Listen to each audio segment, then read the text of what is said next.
Hola chicos, ¿qué tal estáis? Espero que estéis todos bien. Mirad, voy a hacer este pequeño vídeo para los niños de quinto y sexto, ¿vale? Para aclarar un poquito las ideas de lo que estamos trabajando ahora en inglés. Ahora en este tema estamos trabajando los verbos en pasado. Como bien estáis haciendo, me estáis mandando tareas, que lo estáis haciendo muy bien todos. Y me gustaría aclarar algunas cositas, ¿vale? Antes de que vaya poniéndose un poquito más difícil, para que tengáis todas las ideas claras. Pues bien, en la primera semana estuvimos viendo los verbos regulares y en la segunda de esta unidad hemos visto los verbos irregulares, ¿vale? Pues voy a hacer algunas aclaraciones para quien tenga todavía alguna dudilla sobre ello. Vamos a ver. Como estáis viendo aquí en la pantalla, tenéis todos el cuadro este, ¿vale? Que es el que yo os he ido haciendo y os he ido mandando por Moodle y a través de vuestro tutor. Estos son los verbos irregulares, que bien os dije que teníais que tenerlos ya todos copiados en vuestro cuaderno, ¿vale? Una tabla así bonita, con colores, como os gusta a cada uno, eso ya es personal. Pues mirad, en esta semana lo único que vamos a añadir son estos dos últimos verbos, poner y coger, ¿vale? Entonces ahora, conforme estáis escuchando, le dais a parar al vídeo y lo completáis, por favor, ¿vale? Poner en presente es put y en pasado es igual, es el mismo verbo. Son verbos irregulares, pero son muy facilitos porque se repiten. Y el último, coger, que en presente es take y en pasado took. Pues si añadimos estos dos verbos a la tabla, ya con esto vais a tener terminada la tabla que vamos a ver este año.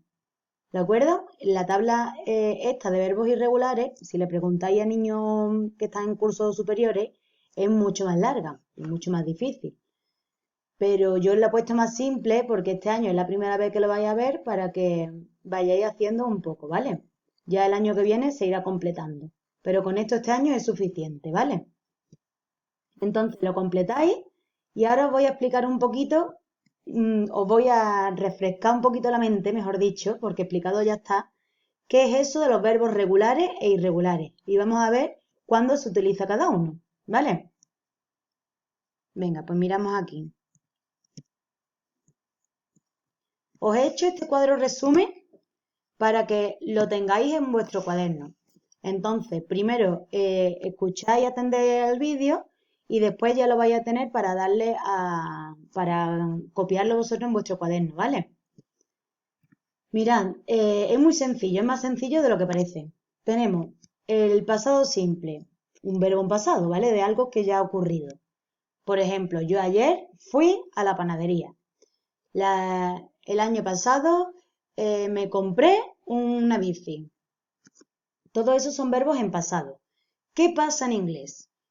En inglés la manera afirmativa es la más complicada, la que nos puede causar un poquito más de confusión, ¿vale? Porque las negativas y las interrogativas son súper fáciles. Ahora vamos a ir viendo cada una de ellas. La afirmativa. La afirmativa, como ya habíamos visto, incluye dos tipos de verbos. Pueden ser regulares o irregulares. Los irregulares son aquellos que están en la tablita que acabamos de ver, ¿vale? Esos son los irregulares. Por lo tanto, los regulares son todos los demás. Son todos aquellos verbos que no aparecen en la tabla de irregulares, ¿vale?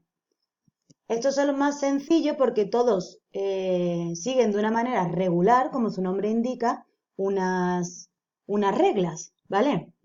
Entonces, ¿cuáles son las reglas de los verbos irregulares? Los verbos regulares es que todos ellos terminan en ed para ponerlo en pasado. Repito, si hay un verbo que no aparece en la tabla de irregular, significa que es un verbo regular. ¿De acuerdo? Los verbos regulares son aquellos en los que para ponerlo en pasado vamos a añadirle ed. Entonces, cuando vayamos a hacer una frase afirmativa, pondremos la persona al principio, como siempre, y después el verbo terminado en ed, porque es regular y todos van igual. Da igual la persona que se refiera. Si estoy hablando de mí, de ella, de nosotros, todos van con ed. Esas son las actividades que hicisteis en la primera semana, ¿vale? Por ejemplo, el verbo jugar, play. Si miramos en la lista, no aparece el verbo play, ¿verdad? Si no aparece el verbo play, significa que es regular. Por lo tanto, si yo quiero decir yo ayer jugué, sería I played. Bueno, pasamos a la segunda opción. ¿Qué pasa si un verbo sí aparece en la lista? Si un verbo aparece en la lista, significa que es irregular. Y se pondría, para ponerlo en pasado, la persona y el verbo de la tabla, el que aparece en la tabla. Como bien podéis ver en esta tabla que yo os he hecho, tenemos aquí en la primera columna español, presente y pasado. Si yo quiero poner el primero, por ejemplo, comprar, buy, bought. Si yo quiero poner yo compré, será I bought. Si yo quiero decir él tuvo, en pasado es had. He had. ¿De acuerdo? En este caso tenemos el verbo went. Went, como podéis ver en la tabla, en la lista de pasado, aparece aquí, que es el verbo go. En español, ir. ¿Vale? Entonces, en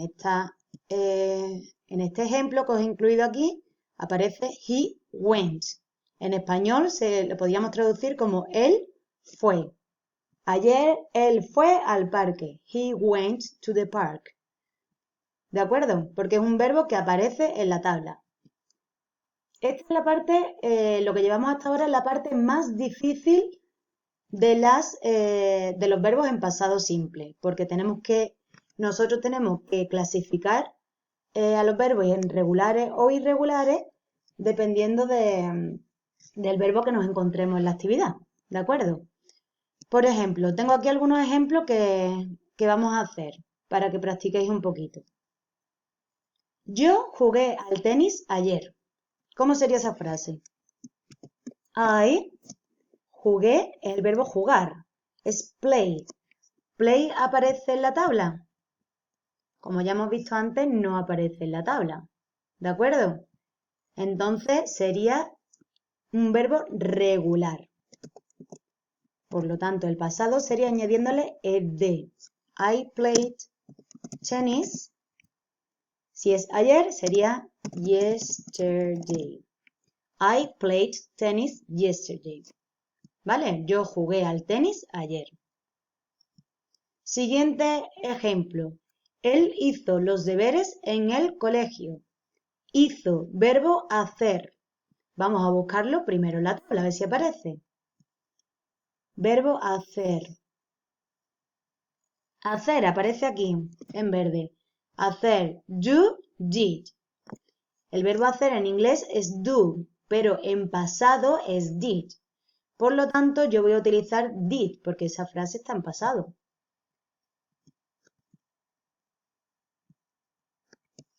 Él, he, did, homework at school. ¿De acuerdo? He did homework at the school o in the school. Siguiente ejemplo. Nosotros fuimos al cine el domingo pasado. Fuimos es el verbo ir. ¿Qué voy a hacer primero? Tengo que clasificar ese verbo en regular o irregular. Verbo ir. Vamos a buscarlo. Aparece aquí, ir. Es el verbo go, en pasado, went. Nosotros, we went to the cinema last Sunday. Porque es un verbo irregular, como habéis visto, ¿vale? We went to the cinema last Sunday. Y por último, Ellos bailaron y saltaron en casa. Ahí he metido dos verbos, bailar y saltar. Vamos a comprobar si aparecen los verbos irregulares. Bailar o saltar. Como podéis ver, no aparecen verbos irregulares. Por lo tanto, los dos son verbos regulares. La frase sería añadiéndole ed. Ellos bailaron. Bailaron es dance. Con ed le añadiríamos solo la d en este caso. And jump, ed, at home. They danced and jumped at home. ¿De acuerdo? Así quedaría estos ejemplos en pasado. Ahora vamos a ver la negativa y la interrogativa, que son, como he dicho antes, mucho más sencillas para vosotros. ¿Qué pasa en la negativa? ¿Por qué es más sencilla? Simplemente es porque no hay que diferenciar entre verbos regulares y verbos irregulares, sino que todos van de la misma manera. Para poner una frase en negativa, una frase en pasado, ponerla en negativa, tenemos que utilizar didn't. Didn't. ¿De acuerdo? Persona más didn't más verbo. ¿Qué le pasa al verbo? El verbo ya va normal. Normal, como siempre lo hemos utilizado en infinitivo. Sin ed, sin la tabla, sin nada. El verbo en su base, en su forma base. ¿De acuerdo? Porque ya el didn't nos está indicando que está en negativa y está en pasado. Es el chivato, como bien decíamos nosotros en clase, es el didn't, es lo que nos está diciendo, nos está informando que es negativa en pasado. Por lo tanto, el verbo va normal. Tenemos aquí dos ejemplos. El primero, yo jugué, I played. Si lo ponemos en negativa, sería I didn't play. Ya la ed desaparece porque el didn't nos indica que es pasado y es negativa. El segundo ejemplo, antes era he went, él fue, y ahora él no fue. He didn't go, en su base form, ¿vale? En su infinitivo, verbo en infinitivo. Es decir, si nos vamos a los ejemplos que tenemos aquí, y yo los quiero poner en negativa, por ejemplo, yo jugué al tenis ayer. ¿Cómo sería si yo quiero decir yo no jugué al tenis ayer? Pues en este caso tendría que poner didn't y la ed desaparecería. I didn't play tennis yesterday. Él hizo los deberes en el colegio. Si la frase fuera él no hizo, sería he didn't y el verbo hacer que es do. ¿De acuerdo? Didn't nos diría que es pasado y negativo y el verbo hacer que es do, como podéis ver en los verbos, en la tabla de verbos irregulares. Es más sencillo, ¿verdad? Bueno, y pasamos a ver la última opción. ¿Qué pasa si nos encontramos con una pregunta en pasado simple? Pues también muy sencillo, porque son todos iguales. Aquí tampoco diferenciamos verbos regulares de verbos irregulares. Serían todas con did. Did lo incluimos delante, después persona y después el verbo. Como bien veis en este ejemplo, did you play? Did you go? Así sería la pregunta. Nos vamos a los ejemplos y cambiamos uno de ellos. ¿Qué pasaría si fuera nosotros fuimos al cine el domingo pasado? Pregunta. Pues tendríamos que empezar con did y el verbo ponerlo en su manera infinitiva. Did we go to the cinema last Sunday? ¿De acuerdo? Nada más. Entonces, por favor, copiad bien el cuadro este y espero que os haya servido para aclarar un poquito las ideas. ¿De acuerdo? He subido en Moodle las correcciones de las actividades. Espero que primero la podáis repasar después de esta explicación por si tenéis algunos errores que podáis corregirlo. Gracias, hasta luego.